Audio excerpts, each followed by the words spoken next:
On this Memorial Day, we are thinking about those who've served our country, and there is one organization that's helping local veterans in a very unique way.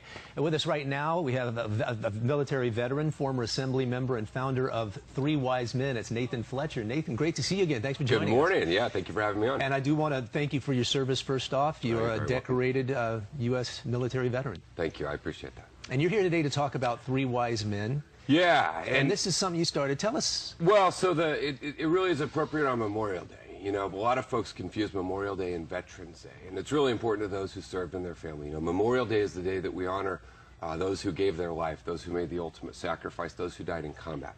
And Veterans Day, which we celebrate in November, is the day that we honor just everyone who served. And so Memorial Day tends to be a more somber occasion, and Veterans Day is a little bit more joyous occasion. But both are an opportunity to recognize those who gave so much. And when you think about, you know, we live in a country where we are given so much, and we're asked to give so little. I mean, we're given so much just by the sheer fact that we were born here in America, and our country requires very little of us. That we have these brave men and women who are willing to give their life, so all of us can enjoy a peaceful weekend. It really is a fitting tribute that we honor them. And speaking of that, I want to get to Three Wise Men. You had two cousins. You've been in combat. Right. Two of your cousins were killed in combat. Yeah, so growing up, it was our family was really close. So it was a very close-knit family, and so it was me and my little brother and my three cousins, and it was Jeremy Wise, Ben Wise, and Bo Wise. So we always called them the Three Wise Men because their last name was Wise. And the five of us all joined the military together. I joined first. I went in the Marine Corps, did counterintelligence, human intelligence. Jeremy, who was my absolute best friend in life growing up, he joined the Navy, became a Navy SEAL. Ben Wise, the second Wise brother, joined the Army, was a member of the legendary Army Green Berets.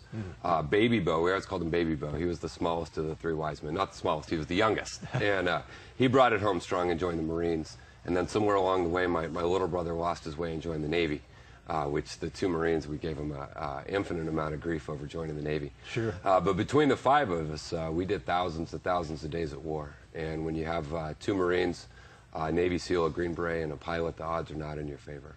Talk about the issue that you feel is so often overlooked when it comes to Memorial Day.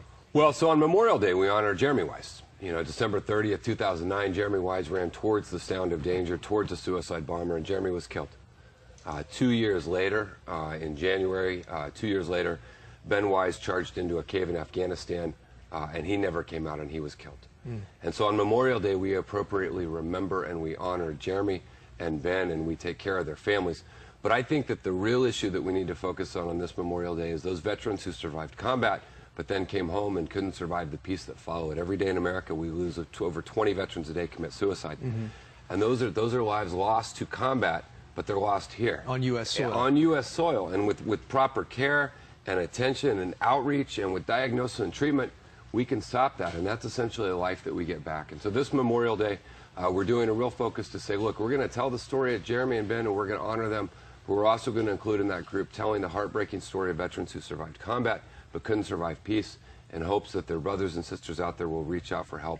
And if we have one less family who has that pain on Memorial Day, then all the efforts of all the nonprofits and activists in the world will be worth it. Well, we're happy to see, as Dave Scott was out in Rancho Bernardo at an event this morning, the support systems that are now in place, and I guess veterans just have to know where to look for them. Well, one of the challenges we face, and if my message to veterans today is anything, it's you got to have the courage to call. You had the courage to fight for this country.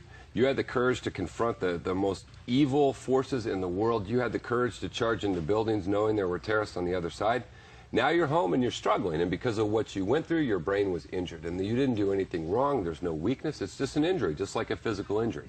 And if you're struggling and if you're having a hard time, now you got to have the courage to fight for your family, and you got to fight for your future, and you owe your brothers and sisters who died at war, you owe them that obligation to fight and get better and not take your own life, because we're fighters, and we taught you how to fight, and you need to do that. And I think those of us who served, you know, I think about my friends every day. There's not one day that I don't think about my friends who I lost at war. And I use that as a motivation to go out and fight for other veterans to try and help them when they come back. And so that's what we do. Three Wise Men, we started as a foundation. We merged with Headstrong Project. We're now national. We're providing world-class, cost-free, stigma-free mental health services to thousands of veterans all the way across the country. And we're giving them that message of strength and resilience and hope. And hope that we have a lot more veterans we celebrate on Veterans Day and not on Memorial Day. Well, Nathan Fletcher, we can't thank you enough for your service. Thank you for your time and perspective this morning. And hopefully there are some veterans in our viewing audience who may be struggling, and they'll take what you said to heart. Because well, thank you to KUSI. KUSI has always been a wonderful supporter of the military. Absolutely. You tell our stories and you honor our service, and a lot of us really appreciate that. All right. Thanks, Nathan. Thank you. Sure.